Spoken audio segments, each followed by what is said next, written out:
من بچه بودم فکر میکردم اگه برم توی ملی نوجوانان ته دنیاست. 2 سال بعد توی ملی جوانان انتخاب شدم، ته دنیا نبود.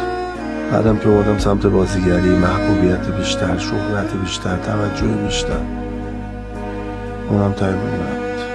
تو میخوام بگم الان که به قبل نگاه میکنم، شهرت، قهرمانی، فوتبال، محبوبیت، ثروت، همه اینایی که به دست آوردم ارزششو داشت به خاطرش وقت کمتری با مادرم گذروندم.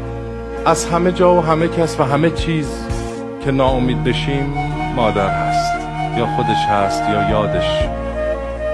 بعضیامون از آب و گل که در میایم فکر میکنیم که برای خودمون کسی شدیم، فکر میکنیم خبریه، میریم و پشت سرمون رو نگاه نمیکنیم.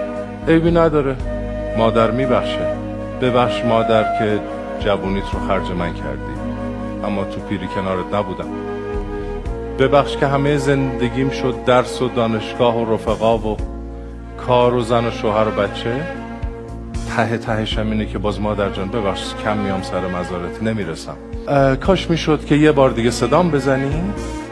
ما که نمیتونیم خودمون رو ببخشیم، ولی کاش باز هم تو ببخشی.